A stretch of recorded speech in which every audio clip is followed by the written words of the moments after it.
Hi and welcome to the first of 3 videos for section 4.5. These will be the last videos for chapter 4 that we'll be doing. Up until this point we've been looking at exponentials, we've been looking at logs, but it's primarily just been simplifications. So you're given some expression, combine it, expand it, simplify it down using our holy grail of the log function, whatever it might be. In section 4.5, we're going to be looking at exponential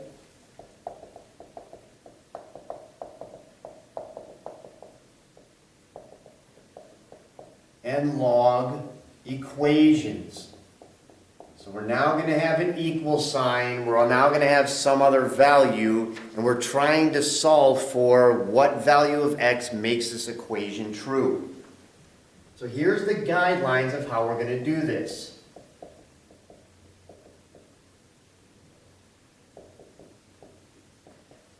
So guidelines to solve exponential equations.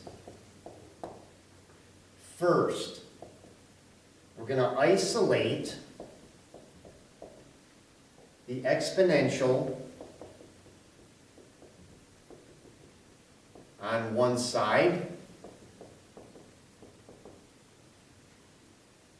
2, so the exponential and the log function are related how? They're basically the reverse of each other. So if I have square root and I square it, it reverses the process. If I have a square and then I take square root, it reverses the process. Same idea with the exponentials and the logs.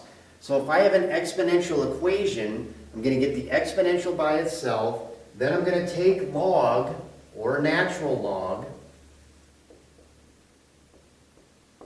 of both sides.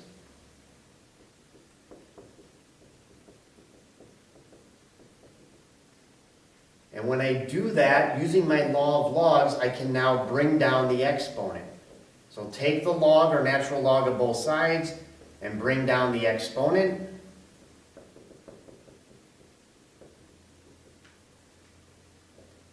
And then lastly, I'm going to solve for each variable.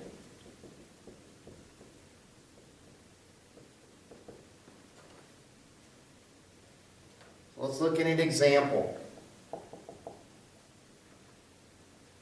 If I have 2 to the x equals 7, and I want to know what value of x will make this true. So you can take log or you can take natural log, it doesn't matter as long as you do the same to both sides. So I'll just take natural log. So natural log of 2 to the x is equal to natural log of 7. So if they're the same number on both sides, if I take natural log, then I'm just taking natural log of the same value. Our law of logs say I can bring this down, so it's natural log of 2, x times natural log of 2 is natural log of 7. I want x by itself, so I divide both sides by natural log of 2. That means x is equal to natural log of 7 divided by natural log of 2. If you put both of these on your calculator, this should approximately be 2.807. And if you do log of 7 over log of 2, you're still going to get the same value. So that's our process. Isolate the exponent, it already was. Take the log of both sides, bring down the exponent, and then solve for the variable, i.e. get the variable by itself. So let's look at another one. So if you want to hit pause once I get this written and try it out, I highly suggest that. So we have what? 3 to the x plus 2, again, equals 7. So take the log or take the natural log of both sides. I'm using natural log, it's quicker than writing log. So this is natural log of 3, and I can bring down the exponent. So x plus 2 comes out in front. And this equals natural log of the other side. And again, if you hit pause, fine. If you didn't, now you saw that first step and you want to continue, that's fine. I got to get x by itself. So what do I need to do here? Well, this is a product. This is x plus 2 times natural log of 3. So if I divide both sides by natural log of 3, this one cancels over here. I'm left with x plus 2 equals natural log of 7 over natural log of 3. And now, to get x by itself, I subtract 2 from both sides. So x is equal to natural log of 7 over natural log of 3 minus 2. So when you plug that on your calculator, you should get a value that's approximately negative 0.229.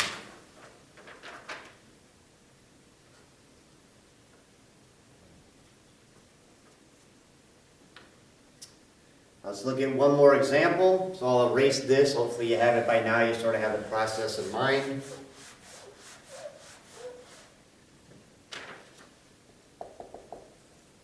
So let's say we have 8 e to the 2x equals 20. So now on this one, so in these previous examples I used natural log just because 2 letters are shorter than 3. It really doesn't make any difference. This one I don't have a choice. This one I have an e function in the problem, so I have to use natural log. I can't use log or it's going to get things all goofed up. And remember our natural log properties, e and natural log basically cancel each other out. So in this one, the first thing I want to do is divide both sides by 8. When I do that, the 8 cancel here, so I get e to the 2x equals 20 divided by 8. So that was step 1, isolate the exponential. So I did that. Here's my exponential piece. Now, because it's e, I'm going to take natural log of both sides and bring down the exponent. So I get 2x times natural log of e equals natural log, don't forget to do both sides, of 20 over 8. And now, going back to our natural log properties, this guy is what? Natural log of e is 1. So this simplifies into 2x equals natural log of 20 over 8.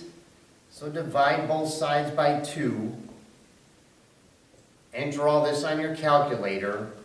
And you get this is approximately 0.458. So these examples, I've been saying what the whole time? Enter this on your calculator, enter this on your calculator. And you're screaming at the screen saying, we don't get to use a calculator, at least not on the exam, so what am I supposed to do? Or more importantly, the question then might be, what kind of problem am I going to get? What sort of exponential problem would I get on an exam? So let's do this. Let's say I have 4 to the x power is equal to 2 to the 8th. I'm going to keep it simple for you. Well, simple numbers anyways, not necessarily simple. So, this is an exponential problem, but I don't need to do the process that we have been doing. Why? Let's take a step aside for a minute. If I have 8 to the x power is equal to 8 to the 3rd power, well, what is x equal to? Well, because they have the same base already, it means that their exponents have to be equal to each other. So I can just take these guys and set them equal to each other. X has to be 3 because their bases are the same. So as long as their bases are the same, the exponents have to be equal or both sides wouldn't be equal. That's what we're going to do here. That's the trick with this problem. 4 and 2, as of right now, don't have the same bases. But can I write 4 as some exponential of 2 that has that base? Well, 4 is what? 4 is like 2 squared. So really this side I can write as 2 to the x power, 2 to the 2nd power, which is 4, times x, it's exponential, is equal to 2 to the 8th. So now using our exponent laws, we know these two multiply each other. So the left side really becomes 2 to the 2x power equals 2 to the 8th power. And therefore, because the bases are the same, these two pieces have to be equal to each other. So therefore, 2x has to be equal to 8, which if I divide both sides by 2 tells me that x has to be equal to 4. So 4 to the 4th power is the same as 2 to the 8th power.